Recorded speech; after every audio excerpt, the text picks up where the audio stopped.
வணக்கங்க. Welcome to cook racy. இன்னைக்கு நம்ம சேனல்ல சர்க்கரை பொங்கல் குக்கர்ல ஈஸியா எப்படி செய்யலாம்னு பார்க்கலாம். முதல்ல குக்கர்ல 1 டம்ளர் அளவுக்கு பச்சரிசி, அதே டம்ளர்ல 1/4 டம்ளர் அளவுக்கு வறுத்த பாசிப்பருப்பு போட்டுக்கலாம். இத தண்ணி ஊத்தி 2, 3 தடவை நல்லா கழுவி எடுத்துக்கலாங்க. இதுல 3 டம்ளர் அளவுக்கு தண்ணி ஊத்தி குக்கரை மூடி அடுப்புல வச்சுட்டு 3 விசில் வந்ததும் ஆஃப் பண்ணிரலாம். ஒரு பாத்திரத்துல 2 டம்ளர் அளவுக்கு பொடிச்ச உருண்டை வெல்லம் போட்டுக்கலாங்க. இதுல 1 டம்ளர் அளவுக்கு தண்ணி ஊத்திக்கலாம். எந்த டம்ளர்ல பச்சரிசி எடுக்கிறோமோ அதே டம்ளர்லயே எல்லாமே அளந்து எடுத்துக்கணுங்க. இதை இப்போ அடுப்பில் வச்சு நல்லா கலந்து விட்டுக்கலாம். அடுப்பு மீடியம் ஃப்ளேமில் வச்சுக்கலாங்க. வெல்லம் கரைஞ்சா போதும், கரைஞ்சதும் எடுத்துடலாம். இப்போது குக்கரில் ப்ரெஷர் அடங்கிடுச்சுங்க. இதை திறந்துடலாம். பாருங்கள், சாதம் நல்லா வெந்திருக்கு. இதை ஒரு கரண்டியால் நல்லா மசிச்சு விட்டுக்கலாங்க. வெள்ளை கரைசலை இதில் வடித்து விட்டுக்கலாம்.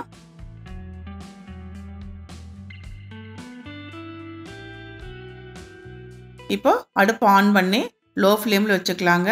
வெள்ளை கரைசலை சாதத்தோடு சேர்த்து நல்லா கலந்து விட்டுக்கலாங்க.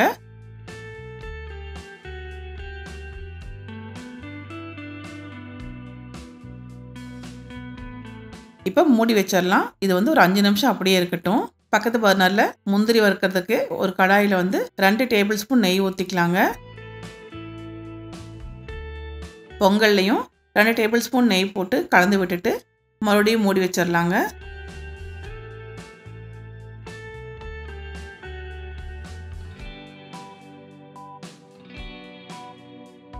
இப்போ நெய் நல்லா உருகிடுச்சு. இதில் தேவையான அளவுக்கு முந்திரி போட்டு, முந்திரி லேசாக செவக்க ஆரம்பிக்கிறப்போ கொஞ்சம் திராட்சையும் துருவன தேங்காயும் போட்டு நல்லா செவக்க வறுத்துக்கலாங்க. அடுப்பு லோ ஃப்ளேம்லேயே வச்சுக்கணும். பாருங்க, முந்திரி திராட்சையில் நல்லா செவந்துருச்சு. இதை எடுத்து பொங்கலில் போட்டுடலாங்க. இது கூட 1/2 ஸ்பூன் ஏலக்காய் தூள் போட்டுக்கலாம். இதெல்லாம் சேர்த்து நல்லா கலந்து விட்டுட்டு மறுபடியும் மூடி வச்சிடலாங்க. இன்னும் 1 நிமிஷம் அடுப்புலேயே இருக்கட்டும். இப்போ 1 நிமிஷம் ஆயிடுச்சுங்க. அடுப்பு ஆஃப் பண்ணிடலாம்.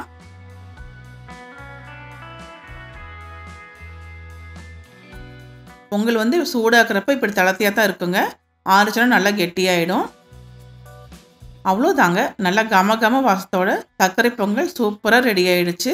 நீங்களும் உங்கள் வீட்டில் ட்ரை பண்ணி பார்த்துட்டு எப்படி இருக்குன்னு கமெண்ட் பண்ணுங்கள். இந்த வீடியோ உங்களுக்கு பிடிச்சிருந்தா லைக் பண்ணுங்கள், ஷேர் பண்ணுங்கள். மறக்காமல் சப்ஸ்கிரைப் பண்ணுங்கள். தேங்க்யூ.